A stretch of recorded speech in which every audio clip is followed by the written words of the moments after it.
Good day to you all. It's your favorite author, Lisa Walker McCrae. Welcome back to another engaging story time from the pages of my novel, A Peculiar Kind of Love. Remember, hearers and listeners, this video is for entertainment purposes only. First of all, y'all know what it is. Big ups to the Most High, Yah. And those of you who are still chiming in, much love from this way. Moving forward, y'all know what we're about to do. Yes, turn some pages. Get those imaginations excited for what's about to come. So, Chauncey, set the stage. Okay, you guys, here's a quick rundown of our last reading. Drew said yes to Marcus's proposal. We're happy about that, right? Well, if not, be happy that our girl has finally come to an agreement with Carl, her father, to work through their differences. Now that's a plus. On an even happier note, it's our girl's big day. Yes, it's Drew's birthday, and hunties, y'all are invited to the party, VIP style. We're about to have a funky good time. Marcus and Drew are walking into the event center now, where everyone, including us, awaited her arrival. Our boy Marcus couldn't take his eyes off Drew. She was beautiful, more stunning than he'd ever seen. He wasn't the only one pleased. Drew gave Dean her props. She was satisfied with the chosen outfit for the night.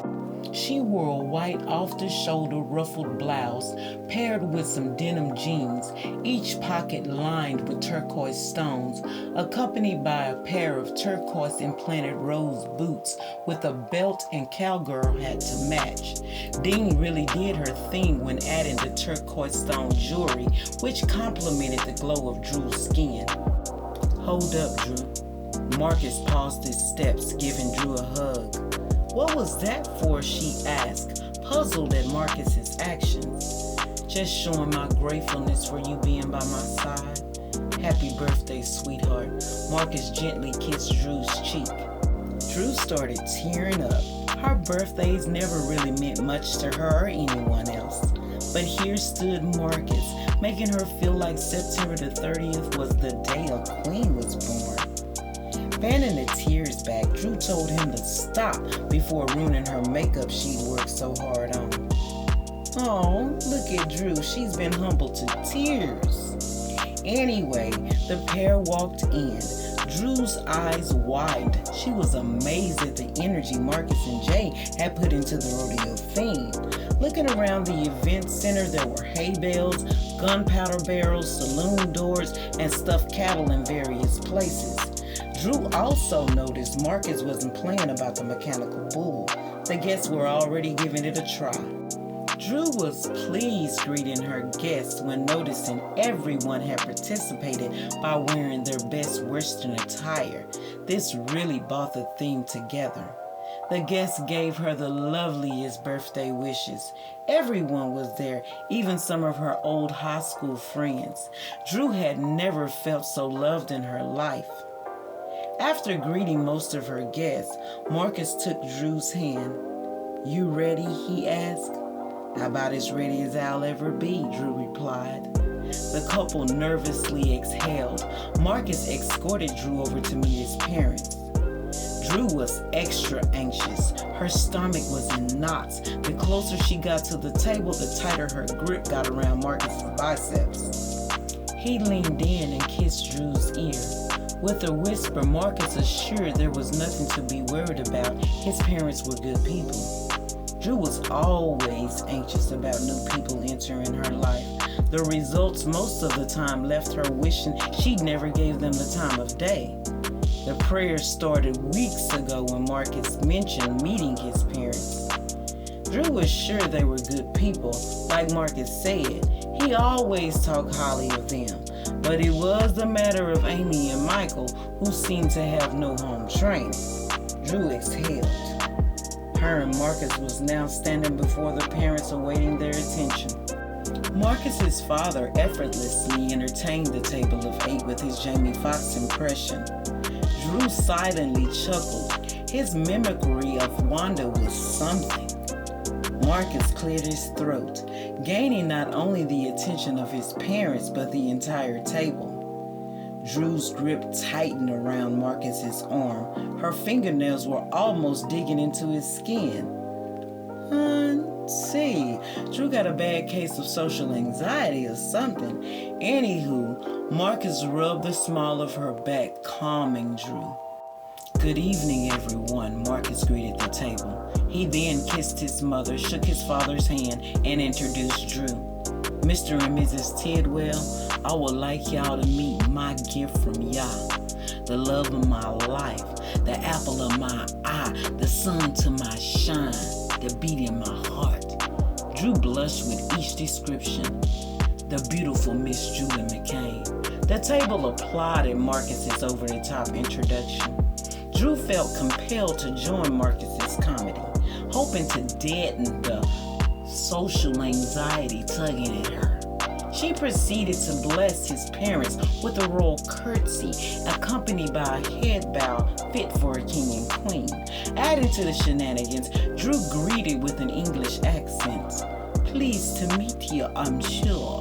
Marcus's parents applauded. They adored Drew's witty personality. Gazing into her eyes, Marcus did as well. The way Drew became the victor over her fears allowed him to see the fight in her. With no hesitation, Marcus's mother jumped to her feet, blessing Drew with a tender embrace. Happy birthday, sweetheart, she greeted, complimenting Drew's beauty. It is so good to finally meet you.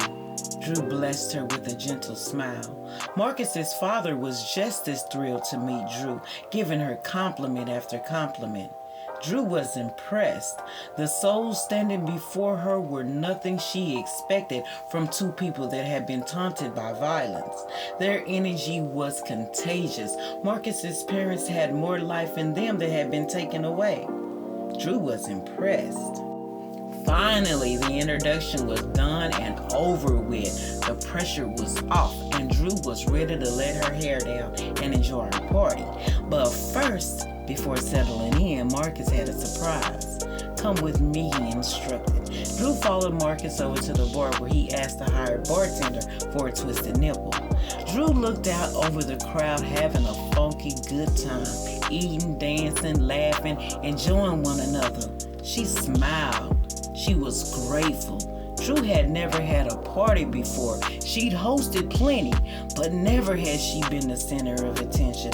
Never had anybody celebrated her like this. A twisted nipple for the birthday girl. The bartender handed Drew her drink.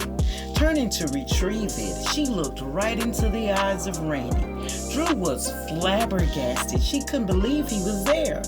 Randy, what are you doing here? She screamed out, wrapping her arms around his neck. Randy was blessed to see Drew so happy. Recalling the last time he'd seen her, Jay had to practically carry her out of the bar. Now, Drew, boo, you knew I wouldn't miss my favorite girl's birthday. Randy gently pinched Drew's cheek, adoring her smile, at the same time trying to hold back tears. I know you had something to do with this. Drew looked back at Marcus, who held a grateful smile. Drew took a sip of her drink. Indulging in its goodness, her eyes rolled to the back of her head. She told Randy no one made a twisted nipple like him. Always my pleasure, Drew boo. Randy kissed her cheek, then handed Marcus a beer. The couple thanked him in unison, turning their attention to the crowd. Marcus and Drew enjoyed the festivities. Jay was now dancing through the crowd. Drew laughed when seeing him shake his shimmy on Miss Sue. She was glad to see Jay enjoying himself. He came a long way from tears to smiles. What's up, birthday girl? You enjoying yourself? Jay asked, placing a kiss on Drew's cheek.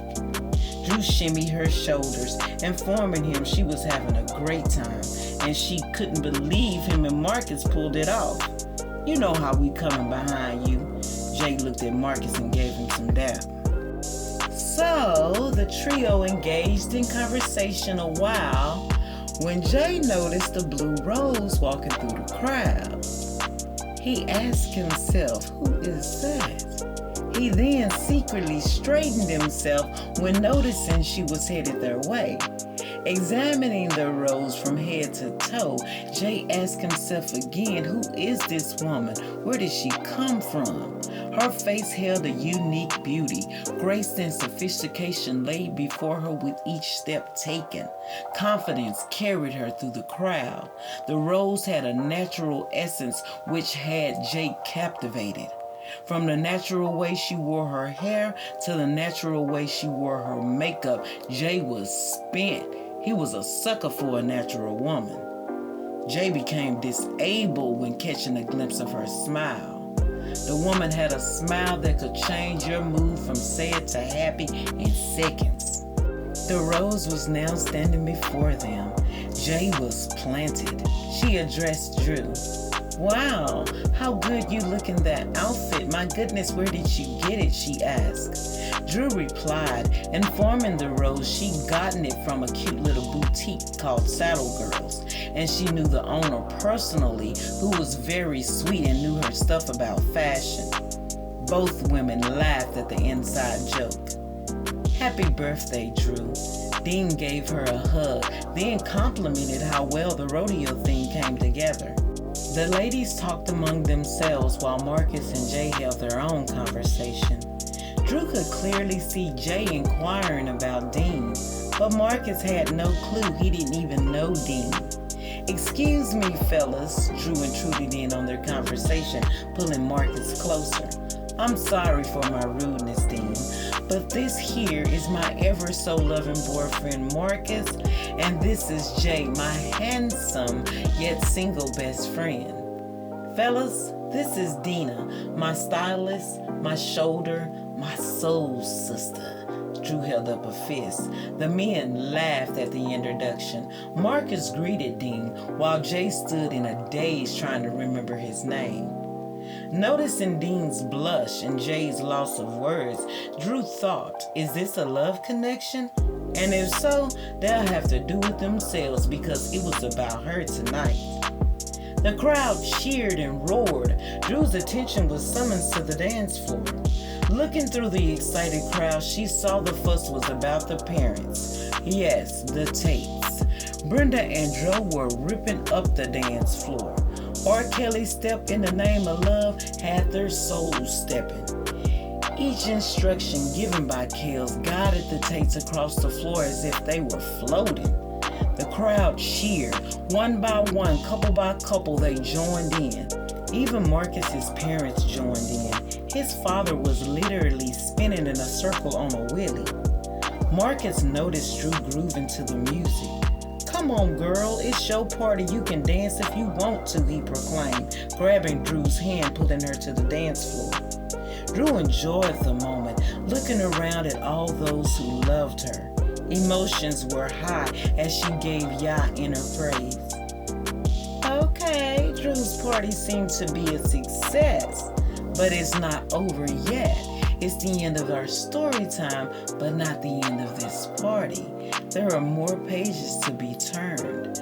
There are more announcements to be made, more gifts to be given, and unexpected guests to greet. So, you're more than welcome to join me back over here at Imagination Station, where your imaginations get the chance to soar.